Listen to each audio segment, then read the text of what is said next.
Well, here in the 8th chapter of Kirk Bryan Jones' book, Addicted to Hurry, we begin to talk about a very important subject, and that is listening. Our culture today is not in tune with listening. In fact, the noise of our culture drowns out the possibility for us to hear each other. And so he's making some really important points about a crucial part of, I think, the spiritual life as well as relationships. It reminded me of the old Arabic saying, we're born with 2 ears and 1 tongue. We should listen twice as much as we speak. Kirk Bryan Jones writes, "Hurry is not a good listening posture. Whatever the cause, listening less living is impoverished living." And he's really right. He'll then outline a number of different places where it's so challenging to hear the life that's all around us. He mentions the voices. We so often understand another person by the inflection, the tone of a voice. In today's modern communication with texting and email, we don't hear the voice. And we need to concentrate on hearing the voice of each other. He talks about the power of noises, not just the drowned out. And if we ever take a minute to be silent, we can hear how much noise there is in our environment, to be sure.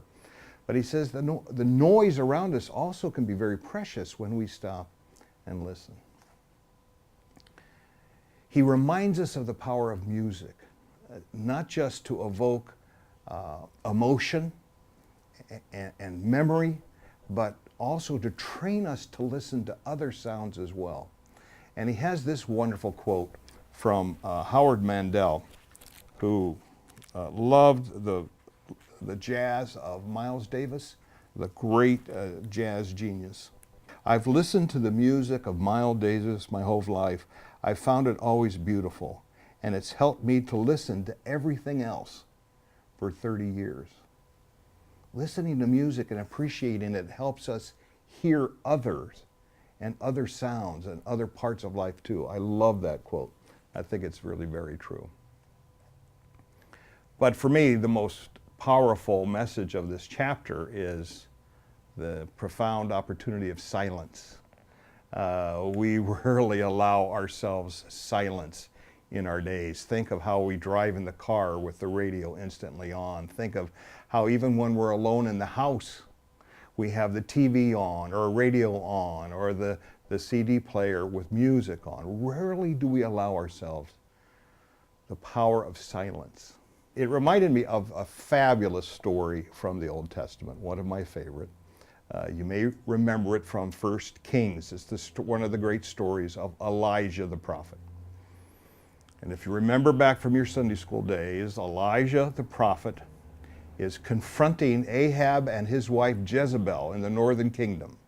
And they have placed idols of the god Baal in the temple of Yahweh.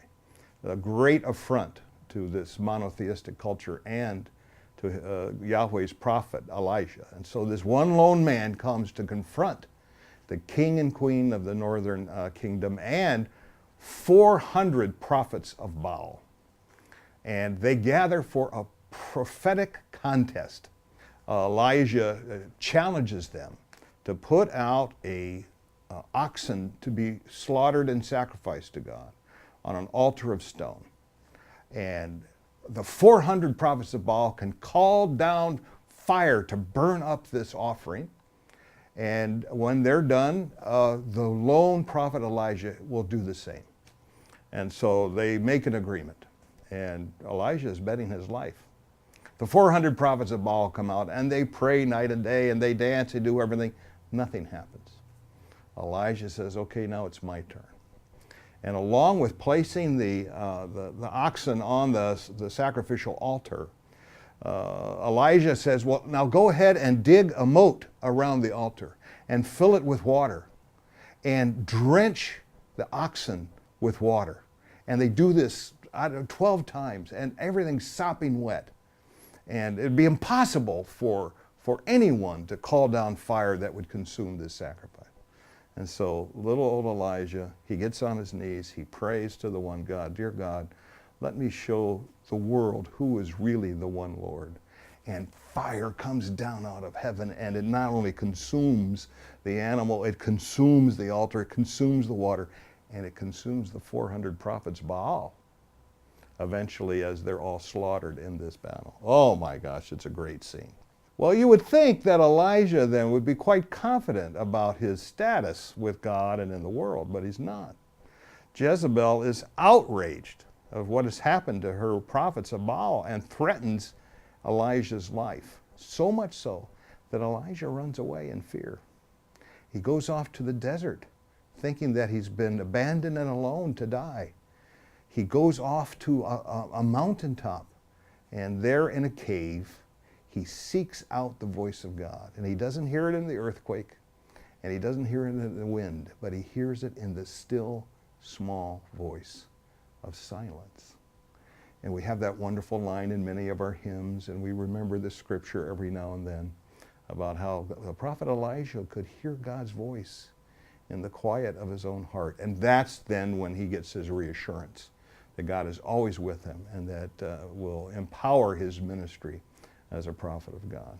We need to take time to be silent. We need to nurture it, to honor it, and in our prayer life, not just fill it up with petitions to God, but take times to listen to God speaking to our hearts. Kurt Byron Jones has 4 wonderful exercises on page 93 that I now want you to turn to. The first 2 are about your personal discipline of listening.